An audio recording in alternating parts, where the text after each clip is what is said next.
30 million years ago, a monster roamed the landscape. Well, we're talking about one of the most ferocious animals that probably ever walked the earth. This was the biggest beast to live in North America since the dinosaurs.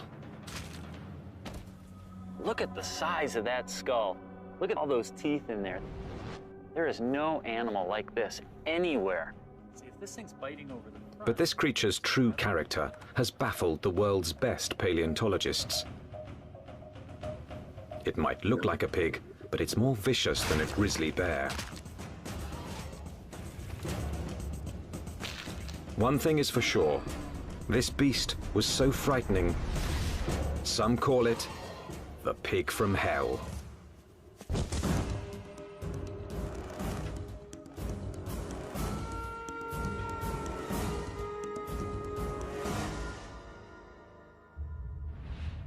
Prehistoric America, 30 million years ago, the dawn of the Oligocene epoch.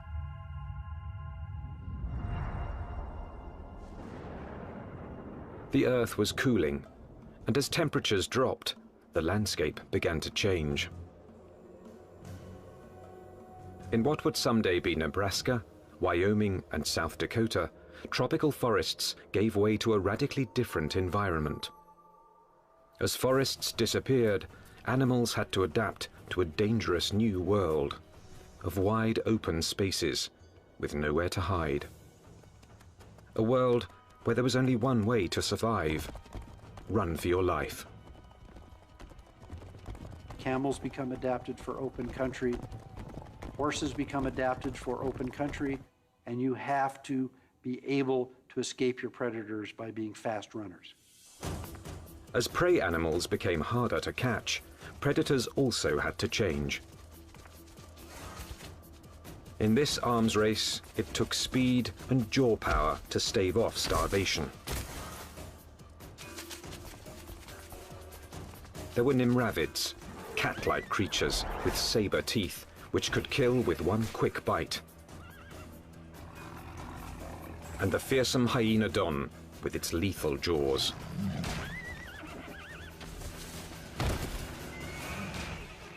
There was another animal stalking these deadly grasslands. Scientists call it the entelodont. More than a meter at the shoulder, weighing in at 270 kilos, entelodont was the Oligocene's #1 menace. Entelodonts, I mean, they were really bad-looking animals that only a mother could love. And if you were another animal on the landscape and you saw one of these things, I think you'd go in the opposite direction.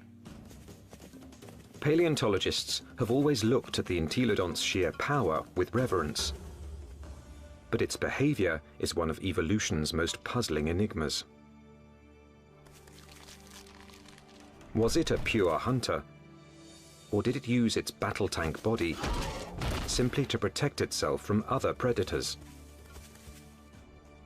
Between the biting and the chewing, you wanted to stay away from the business end of this animal. Just look at it. Look at the size of that skull. Look at all those teeth in there. There is no animal like this anywhere. Entelodont's name means perfect-toothed. Its teeth were driven by a perfect system, which gave this creature a ferocious bite.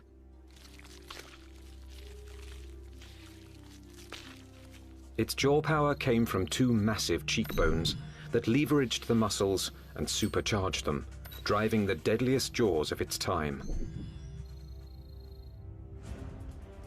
Jaws that could open 90 degrees and could clamp down harder than a hippo's or a crocodile's. This beast was bioengineered to bite. But what it was eating and why remains a mystery. Entelodonts have no modern relatives, no modern close relatives. So it makes it a challenge for a paleontologist to figure out how they made their living. What would an animal with such an enormous flange on its face, such enormous teeth, be eating? What was it doing? Entelodont fossils first caught the attention of scientists in the 1850s. They decided it was a bear-like creature. But then grooves in the teeth suggested that entelodonts were digging for plant roots, meaning that they literally ate like pigs. Today, scientific analysis has confirmed that the entelodont's closest living relative is the pig. But while this creature has some pig-like features, scientists have struggled to place it in any one category. In many ways, they're analogous to pigs, but they're also analogous to bears. They're also analogous to hyenas. Nobody's thought about these animals before. And there's no animal alive today that is a direct comparison to entelodonts. The lifestyle of entelodonts has provided paleontologists with difficult questions. A new generation of scientists is looking at the entelodont to determine why this plant-eating animal had teeth like a carnivore. Entelodont jaws held 4 different kinds of teeth: canines, incisors, premolars, and molars at the back. The back molars were ideal for grinding vegetation, but it's hard to imagine that the entelodonts would have needed such lethal canines and incisors just to grab plants. Then, in 1993, a discovery suggested that entelodonts were chewing on much more than plant roots. We've got a set of vertebrae here. You can see the neural spines are evident.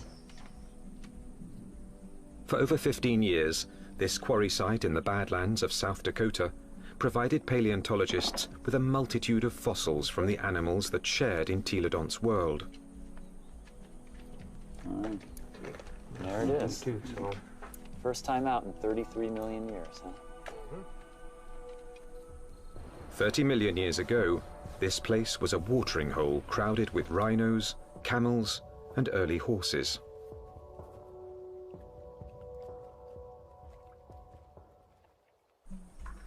Well, we have some articulated ribs. Scientists also found one of the largest collections of entelodont bones in the history of North America.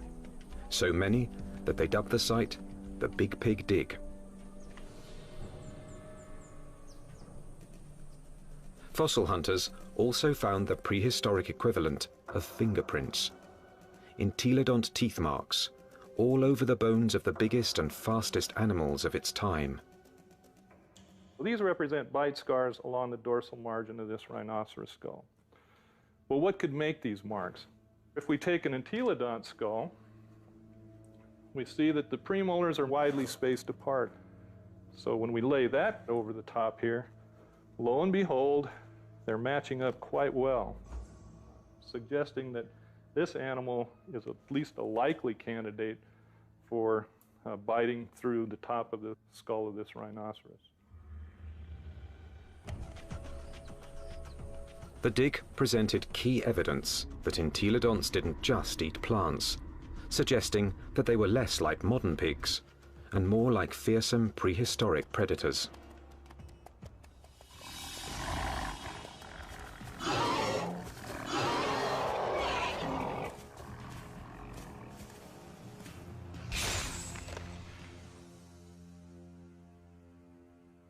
If we look at the front of the mouth of an entelodont, it's got a very strong bite that's interlocking.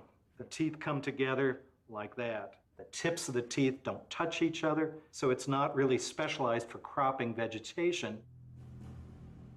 In addition to interlocking, the front teeth angled slightly forward, giving entelodonts the ability to grab and nip, something plant eaters don't need, but meat eaters do.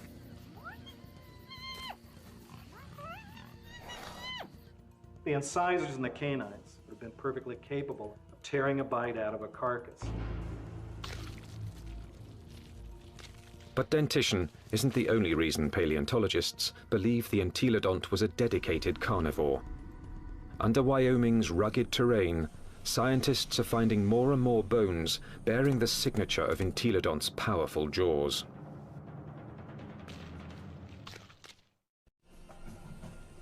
Across the Great Plains of North America, scientists are investigating a prehistoric pig. Entelodont has the teeth and jaws of a fierce predator, but its long, thin legs and cloven hooves suggest it might not be a very good hunter, because it couldn't use them to grab prey. Who was this beast, nicknamed the Pig from Hell? One veteran fossil hunter believes he's found the answer. I look at him as an attack predator, that he was top-of-the-line predator, just like the lion is today in Africa, and just like T-Rex was in the late Cretaceous. Paleontologist Kent Sundell has great respect for this creature's power to kill. At Wyoming's White River Formation, he's found what he thinks is ultimate proof of its hunting prowess. 25 million years ago, this was a flat plain near a river where horses, camels and rhinos gathered to drink.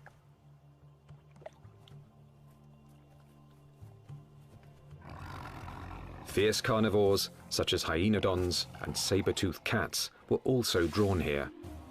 It was the perfect spot to ambush and kill the unwary prey animals.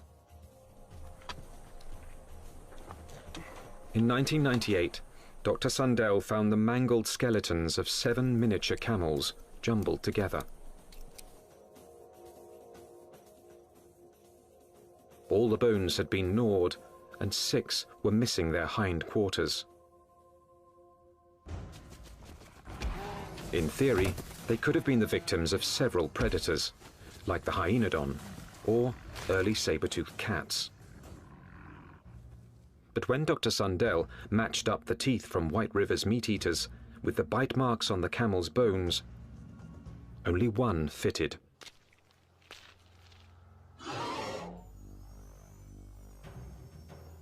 Bite marks alone don't prove these camels were killed by an entelodont, but where the bite marks are might be a clue. On the camels, I showed they were bitten in the back of the skull and at the top of the neck. He gets next to that prey and he tries to get a puncture wound through the cranium. Dr. Sundell believes this is the mark of a true predator, which kills before it eats. And hundreds of miles away, in Ohio, there's more evidence that entelodonts could have hunted. Evidence from a scientific journey no one's ever taken before. Inside an entelodont's 30-million-year-old head. At Ohio University, anatomist Larry Whitmer uses a CT scan to electronically model the brain surfaces of prehistoric animals. When he modeled his first entelodont brain, he noticed something unusual. This animal's eye sockets face right back out at us. What that tells us is that this animal almost certainly had binocular vision, meaning the visual fields overlapped, which allowed them to have some depth perception. Larry Whitmer believes entelodont's eyes help to identify it as a predator. There's a decent chance that this animal has binocular vision as a predatory adaptation, to actually spot prey and actually judge their distances, which you might actually expect an ambush predator to have. So it could actually jump at the right speed and the right distance in order to capture its prey.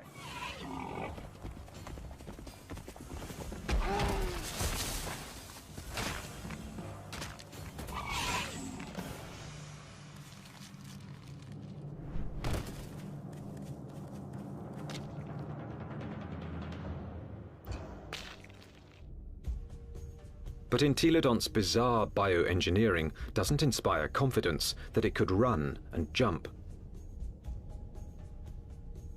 Its body bones are light compared with its massive skull. But in fact, entelodonts easily carried their enormous heads, without tipping over, using powerful packs of muscle bulging from the top of the spine to the legs, and from the back of the head to the tail. The animal's head was cantilevered out in front of its body with these ligaments that ran from these spines down to the skull. It had full muscle all along either side here, and it had muscles coming from the sternum up to the jaw down here. Massive muscles carried its oversized head.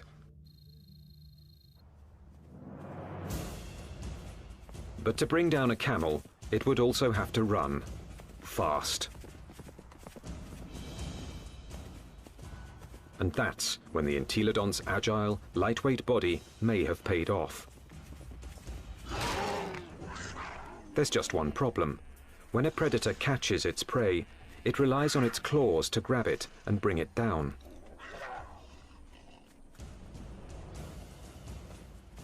Armed with only cloven hooves, there is no way the entelodont could have captured a fleeing camel. Or is there? It must have been doing something right, because there's compelling evidence that plenty of large mammals ended up as an entelodont's lunch. Well, it looks like there's a lot of bones coming out along here, and right here we have a really large limb bone. And we found evidence that entelodonts have bitten into all sorts of bones, including rhinoceros bones. They've been biting into camels. We found evidence that they were biting into the long bones of rhinos. Well, the bite marks that we see are these two. This would be... Kent Sundell believes White River's camel skulls reveal how a cloven-hooved predator captured its prey. He runs up, he gets next to that other prey, and he tries to get a punctured wound through the cranium or into the very back of the neck. And then the long snouts that I move around. Entelodont expert Scott Foss disagrees with Kent Sundell's scenario. I can get close enough to. I doubt an entelodont used its teeth in order to capture other prey. It probably used its larger bulk and ability to accelerate to just run into the animal, knock it over.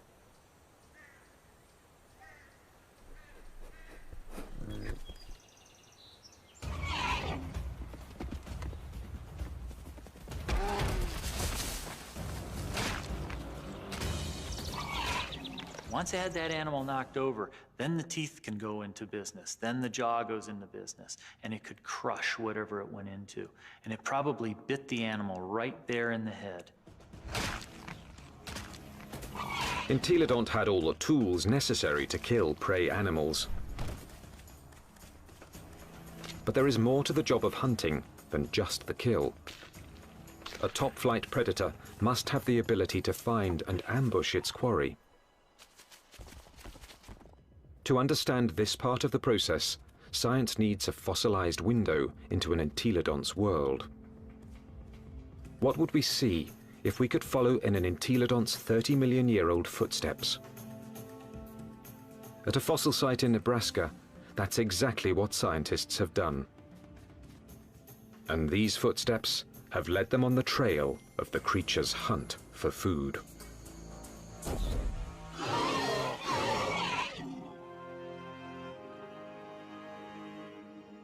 Northwest Nebraska, home to Toadstool Geologic Park, one of America's more remote tourist destinations, and a treasure trove for anyone fascinated by life's ancient past.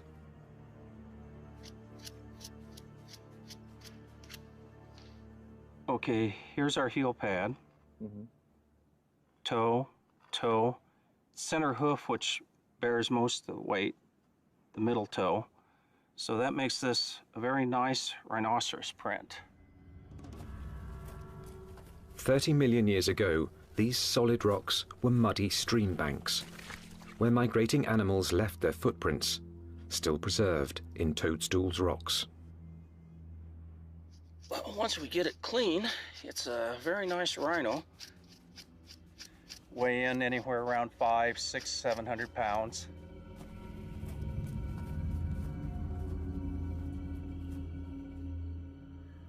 Dave Nixon has spent over 25 years analyzing the fossilized animal tracks of Toadstool Park. So on the first slabs over there.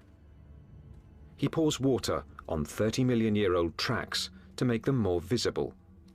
He can then interpret the animal's behavior.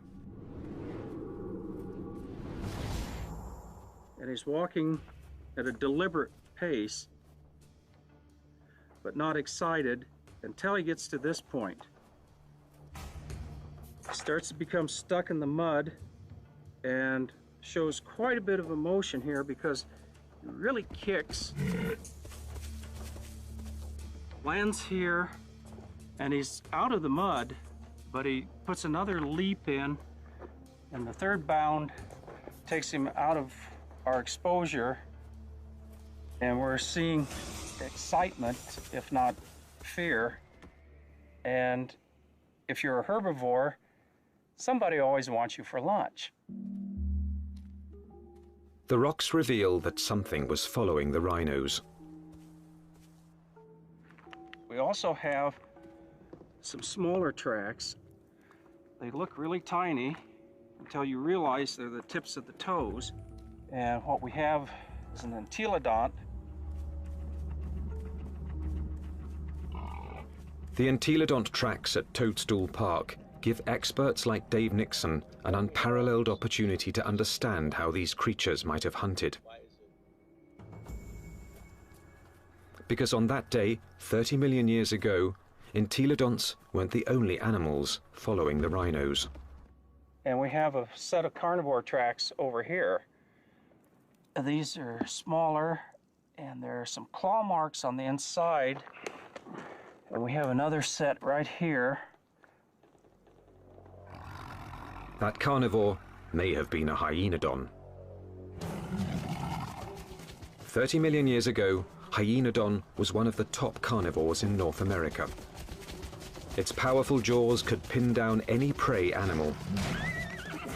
Then its razor-like teeth would finish the kill. But it also had the patience to track the prey over long distances. The carnivores are following the herd animals who go through first and fairly close. They'd be relatively on the heels of the group.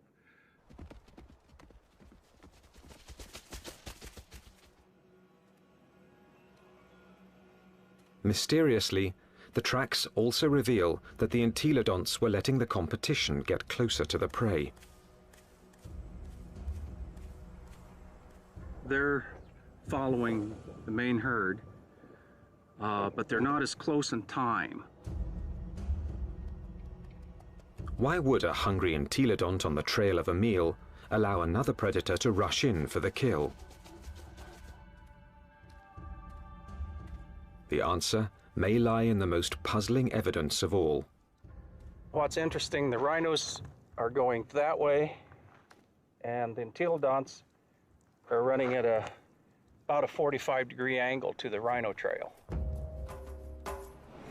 Zigzagging seems a strange path to take if the hyenodon was closing in on the prey. But some experts believe entelodonts might have had a very good reason to zigzag. A reason revealed by a CAT scan. When anatomist Larry Whitmer modeled the surface of an entelodont's brain, one exceptionally large nerve cluster got his attention. The size of these things right here, and what these are nerves that are actually bringing sensory information in from the snout. This was no bloodhound, but it still had a very respectable sense of smell, and this smelling apparatus here certainly would have been well adapted to pick up the smell of a carcass. And that could explain why the Toadstool Park entelodont zigzagged while following the rhinos and hyenodon. Zigzagging could have helped its nose track the smell of a kill. It's searching. If, say, something's here or here, as you go around it, as the wind brought the scent to you, you'd be able to basically triangulate in on it and go find it. So if you were, the wind's from this direction and you're upwind, you'd miss it, but as you came this way, you'd be downwind and catch it, and you could double back.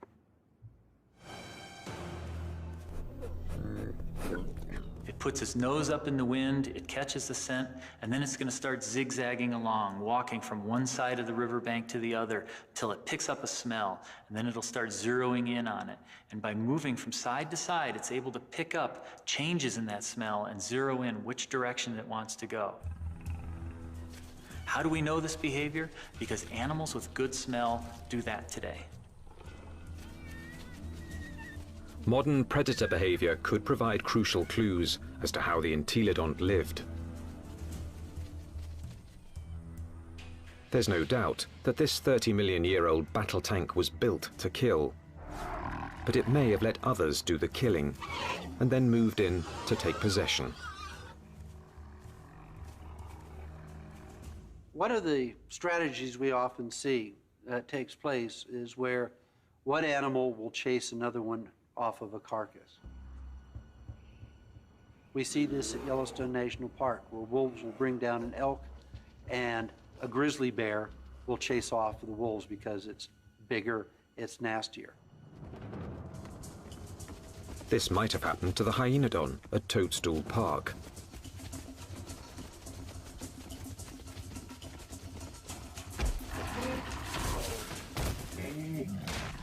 The hyenodon has run down and killed an exhausted rhino and is feasting on the carcass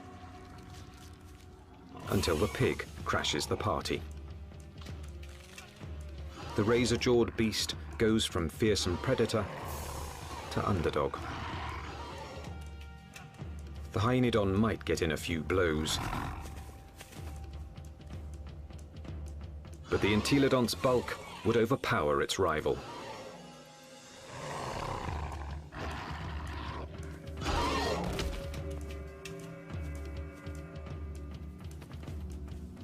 Entelodont had the tools to take any carcass it wanted. I can't think of any other carnivore that might stand up to it. Some experts argue that this is the true secret of the creature's success. An entelodont could hunt, but it didn't need to be a full-time predator. Instead, it let true predators do the hunting and killing, and then stole the fruits of their labor.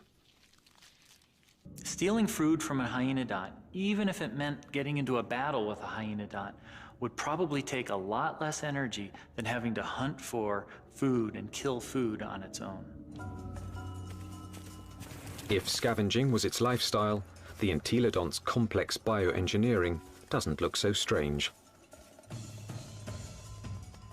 Entelodont had the eyes of a hunter, the nose of a scavenger, the front teeth of a meat-eating carnivore, and the back teeth of a plant-eating herbivore.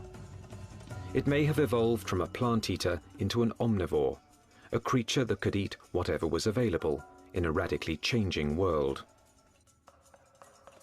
And so in reality, what this animal ate was anything it wanted. That's part of the reason why these animals were as successful as they were for as long as they were on the planet. The entelodont's success was about to be tested by an ever-evolving planet. The Earth was growing cooler, and the landscape was changing. Some of the entelodont's fiercest rivals would not survive, but the pig from hell was about to show it could withstand the test of evolution by getting bigger.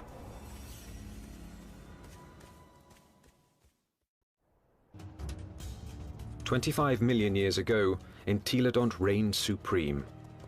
It roamed the North American Badlands, eating everything, fearing nothing, taking any food it wanted." Well, we're talking about the biggest, meanest animal that ever walked the Badlands, and was one of the most ferocious animals that probably ever walked the earth. Nothing could stop the entelodont from dominating their world for millions of years to come.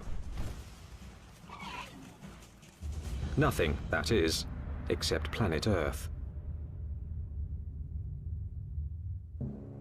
25 million years ago, the time known as the Miocene began.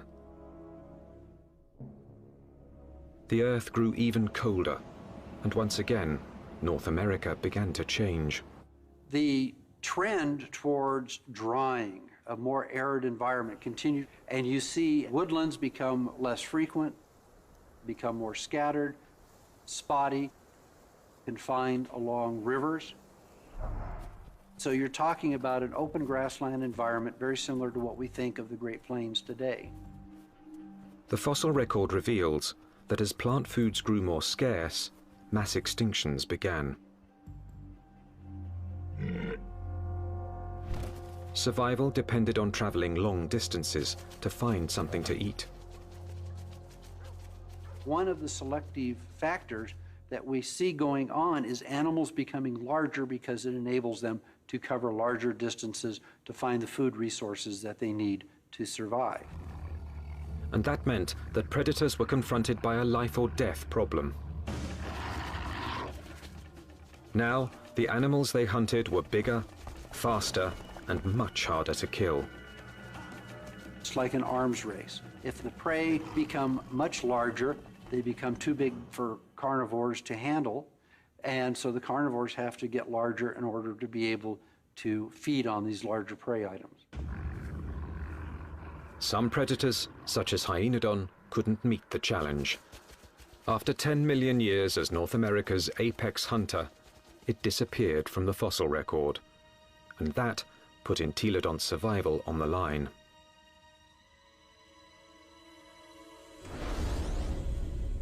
When the predator is gone, the scavenger is now in danger. The scavenger now needs to adjust its lifestyle. And if the scavenger isn't very flexible, it's going to have a difficult time. And in fact, the so-called pig from hell disappeared from the fossil record at about the same time. But this species wasn't gone. Entelodonts evolved to rule the North American plains with a vengeance. This pig hadn't become extinct, it had supersized. This new version stood over 2 meters tall and was 4 to 5 times the size of its predecessor. It still had a battle tank body and a sprinter's legs. Its skull and jaws were now even more massive and more intimidating. It was bigger than a modern bison.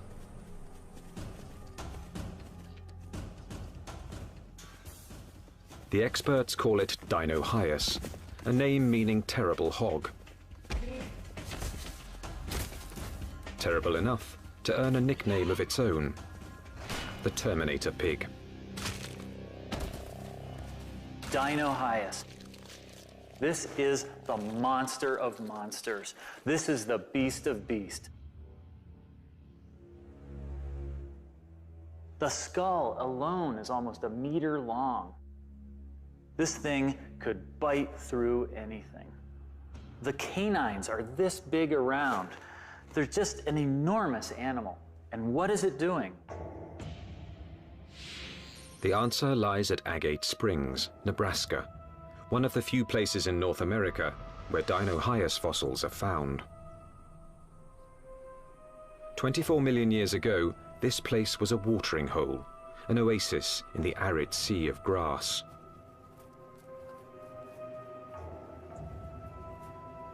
Hundreds of animals, many of them rhinos, gathered here to drink. And as the drier, colder planet killed off their food supply, they came here to die, making Agate Springs a paradise for predators and a favorite haunt of the Terminator pig.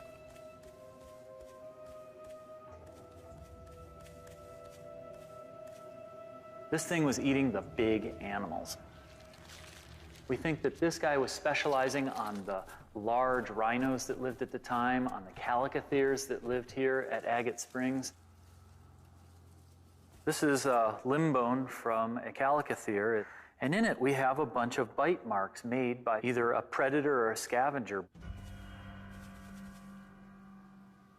The Entelodont premolar, one of the teeth you find just behind the canine, appears to match these holes very well. When its crushing jaws bit into some of the Miocine's biggest mammals, Dinohyus was chewing on more than meat.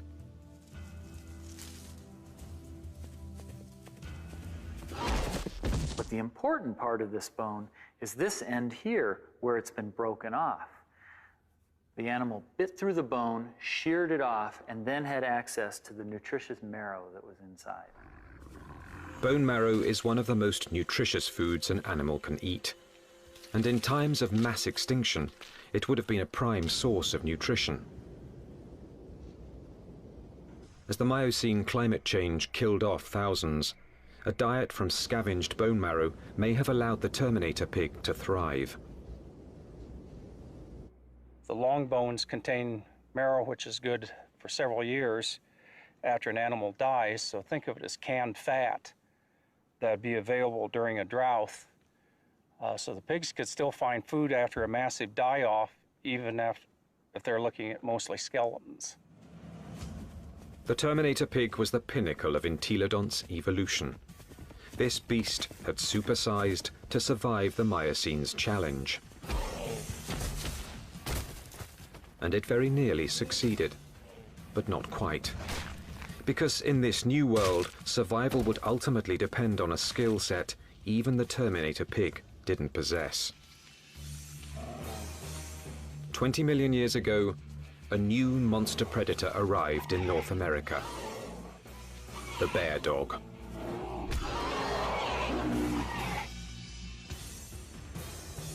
The Miocene epoch, 20 million years ago. In what's now northwest Nebraska, Dinohyus, aka the Terminator pig, is settling down to eat. The chances are good that its meal will be interrupted.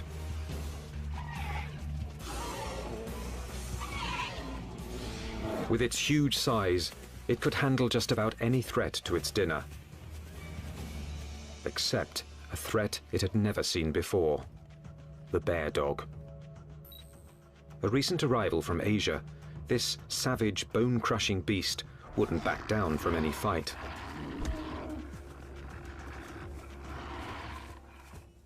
The bear dog migrated from its homeland in China and Mongolia across the Bering Strait to North America about 23 million years ago.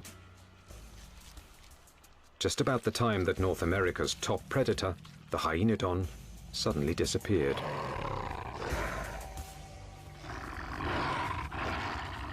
Scientists suspect that it wasn't a coincidence.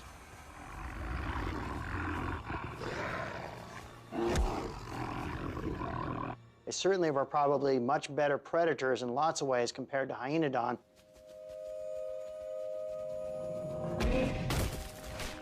And so it's a reasonable expectation that they probably drove the last of hyenodon to extinction in North America. With hyenodons gone from North America, the bear dogs faced off with their only remaining competition, the Terminator pig. Dinohyus relied on its massive size and killing jaws, two advantages its ancestors had once deployed against hyenodon.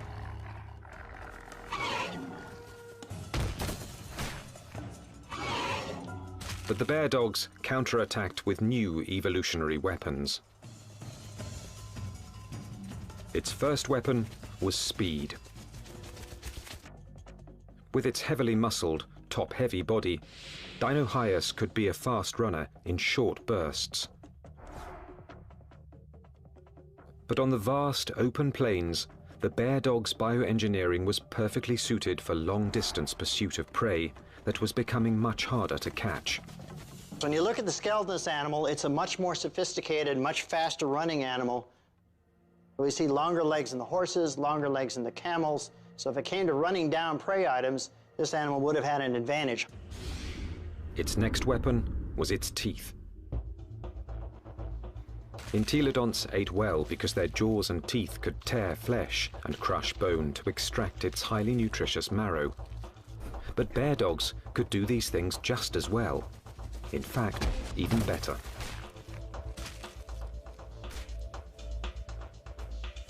It's a great animal at biting bone, eating bone, crushing it.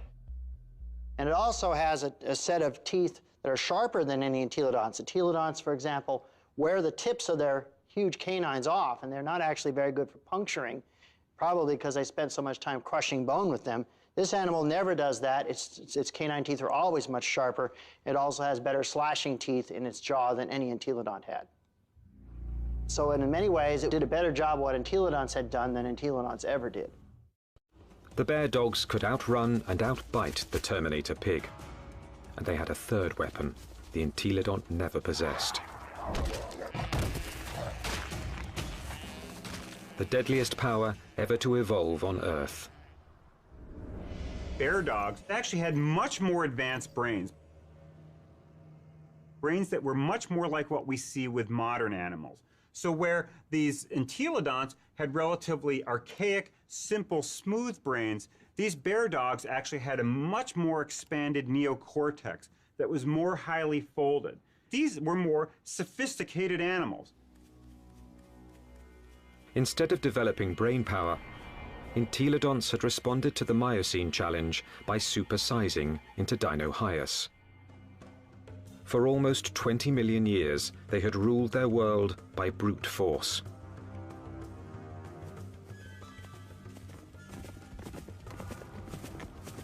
But no more. From now on, brains, not brawn, would decide who won and who lost nature's battle to survive.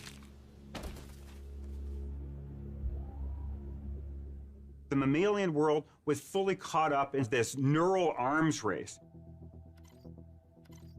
That arms race was starting to take place, and these entelodonts apparently weren't taking part in that. That may have actually put these animals at something of a disadvantage. This was an animal that almost certainly was driven mostly by instinct, with fairly predictable, stereotyped responses. This was not a clever animal. In combat, Dinohyus would have been bigger and stronger, but brain power could have given bear dogs the decisive advantage. Today, intelligent predators like wolves make up for their smaller size by hunting in packs to execute a creative plan of attack. Bear dogs might have followed the same strategy against Dinohyus. It's very difficult for Dinohyus to compete with the bear dogs. With a pack of bear dogs, even a large Dinohyus would have a difficult time chasing them away from a kill. These smaller, less powerful, but more clever animals potentially were able to actually steal kills away from Dinohyus. That they actually could have used different kinds of techniques. Fooling Dinohyus, being able to lead it away, or to actually even take on Dinohyus itself in actual combat.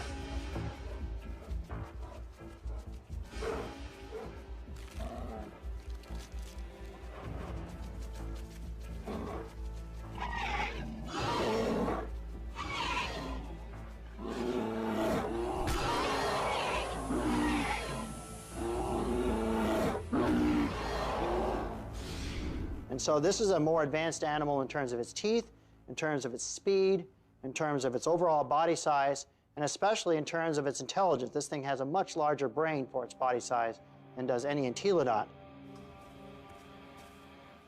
This animal had entelodonts beat in almost every way you can think of. Within a few million years, after bear dogs arrived in North America, they had squeezed Dinohyus out. Its favorite food, the calicothea, was also extinct. Without this meal to sustain its own massive bulk, the Terminator pig was forced to compete directly with bear dogs for smaller prey. And that meager food source wasn't enough. The supersizing that had once guaranteed success was now a fatal flaw. Eventually, it got to the point where it is no longer advantageous to keep getting bigger because you reach a point of diminishing returns, that the amount of food you get by stealing from other animals does not compensate for your needs to maintain a population. Unable to get the calories it needed, the Terminator pig became the last entelodont. So if your prey goes extinct, you're likely to go extinct as well. Just getting large is not a good idea for the future.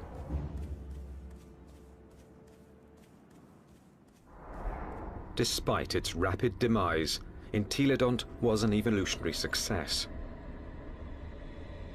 It dominated its environment for nearly 20 million years. It had the ability and intelligence to either hunt, scavenge, or forage, allowing it to survive on any available food source. This behavior is now the norm for more modern omnivores, like bears and humans. And some think a bit of entelodont's predatory instinct still lives on. When I was a kid growing up on a farm, I was always told, don't fall down the pig pen, they'll eat you. But the entelodont's living legacy isn't what fascinates the experts. Science is unraveling its secrets. Nothing else quite like it has ever walked the earth.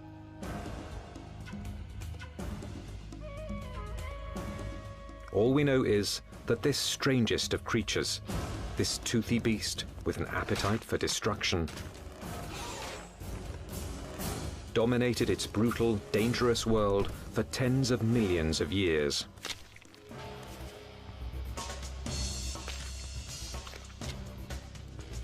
A powerful tribute to the entelodont, perhaps the most unusual and the most mysterious of all prehistoric predators.